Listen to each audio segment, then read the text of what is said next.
Hello folks, today I have come up with Eliot's drama Murder in the Cathedral. Here I shall talk about its plot, characters, a structure, historical background and themes. So here we go. This play was first performed in 1935 and published in the same year. It is a modern miracle play on martyrdom of Saint Thomas Becket, Archbishop of Canterbury. No wonder it is a landmark in the history of modern English drama. And you know that during the first 2 or 3 years, it had got 800 performances. It is influenced by classical Greek drama.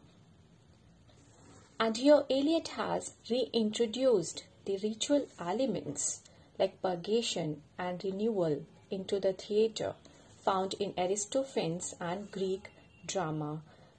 As an example of classical Greek drama, you can see he has used here the chorus, which plays a significant role in this play. And you know that some of the important parts that had been removed from this drama is transformed into the poem Burnt Norton. This question is important for competitions.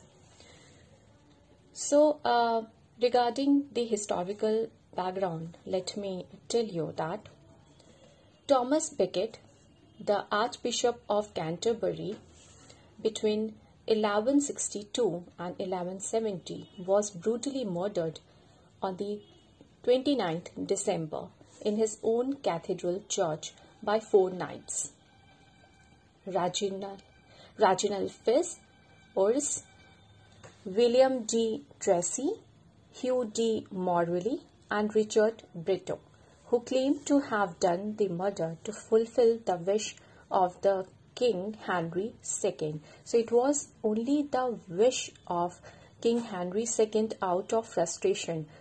But actually remember this thing, that he didn't commanded to murder Becket. So Becket's story, based on the documentary evidences of 11 eyewitnesses' accounts written down immediately after the event of the monks of Canterbury, the supporters of Becket. But there's a catch. He used these evidences relatively. To be precise, he is not here retelling us the past story of Becket's murder. Rather, he presents before us a situation. So it is a play of situation. For instance, he didn't mention the constitutions of Clarendon and the disputed coronation ceremony, which was actually the cause of the dispute between the king and the archbishop. Here you will find the historical situation is rapidly unraveled through the exposition given by the 3 priests and the herald who announces the return of the archbishop to the chorus when the play begins. Chorus is actually a crowd of old women, and they are seen to be completely passive. And basically, out of 11 eyewitnesses, let me tell you, Eliot basically drew the inspiration from the writings of Edward Grimm. So Edward Grimm can be asked for your objective questions. So coming to the theme of this play, basically we have here the theme of martyrdom. Eliot here attempted to spiritualize history where King Henry II, the major character, is not present on the stage. And here we can say that we have more of a monologue. So here Thomas Becket became martyr after his assassination, and it is not a narrative but a situation or you can say that this play is about situations or a quality of life. This is a poetic drama with a prose sermon interlude. Let me tell you now the structure of this play. So this play is divided into two parts, and we have part 1 and part 2. In between we have interlude, which is actually the prose sermon given by Thomas Becket. So let me tell you the setting of this play, where the first part is set in Archbishop's Hall on 2nd December 1170, while the second part is at the same place and in the cathedral, and the date is 29th of December 1170. So the play here begins with chorus, and the chorus are the connecting link between the audience, characters and action. And they are nervously awaiting Thomas's return from his 7 years of exile. You can say that here the chorus are chief feature of this play. They are ignorant women of Canterbury. Their knowledge is not rational but instinctive. And this chorus actually grows in moral stature as the play develops. And these are actually forced to bear witness of the murder of Becket. They also develop from the cowardly cringe to genuine humility in second part. And here the interlude links two parts of the play, and it functions as a bridge between the psychic and physical dramas. Here interlude is a full-scale explanation of Eliot's idea of Christian martyrdom, and you can say that it's a still point of the wheel of this play. It fulfills the function of a miracle play. And what is here the wheel? Here wheel is symbolic, and you can say that here the third priest and the fourth tempter makes use of it. So it actually symbolizes the time or the ever-changing cycle of nature and life.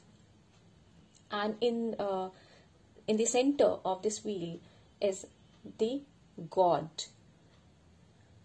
So here also this wheel is symbolic to Eliot's concept of martyrdom, which links our worldly life with the God. So here we can see we have Christian imagery, and the images are functional and not only decorative.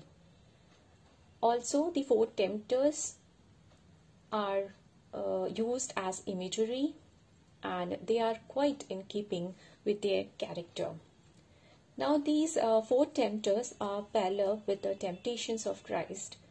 Here the first tempter comes to Becket, and he offers prospect of worldly pleasures, which Becket denied. He actually denied all four tempters and instead accepts martyrdom. The second one, I had told you that the first one offers the prospect of worldly pleasures. The second one offers power. So we have pleasure, power, leader and martyrdom. So first one offers pleasures, second power as chancellor, third recognition as a leader of the barons against the king, and the third one urges to seek the glory of martyrdom. Becket responds to the immoral suggestions of the fourth tempter as he says, within quotes, "The last temptation is the greatest treason, to do the right deed for the wrong reason," unquote. In the second part, I had told you that the setting is Archbishop's Hall and the date is 29th of December 1170. We have here 4 knights. They arrive for some urgent business from the king.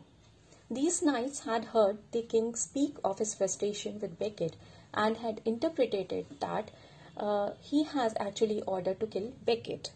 They take themselves this action, and we can see there's a conversation between Knights and Becket, where the Knights accuse Becket for betrayal, while Becket defends himself and refuses to leave in order to protest himself. Here again we see the chorus. They appear and they are lamenting here. To quote, they are saying, "The land is foul, the water is foul, our beast and ourselves defiled with blood." Unquote. After murdering Becket, murder is now praised in the pilgrimage. But the Knights here are insecure and they directly address the audience and they are defending their actions. Here the first Knight says he is not actually having any clues, so he passes on to other Knights. The second one says he understands how the audience and history will hate them, but they were disinterested to murder Becket and merely following orders necessary for the good of England. The third Knight says Becket himself was guilty of betraying the England people and thus was their killing is justified. The fourth Knight here says Becket willed his own death for the glory of martyrdom, and hence he is guilty of suicide, making the Knights guilt-free. So here the priest and the chorus laments at the end of this play. They say that living without the guidance of Becket is made difficult, but they will try to be spiritually richer, and then they beg mercy from God and Thomas. Becket. I hope you have enjoyed listening this podcast. Thank you so much.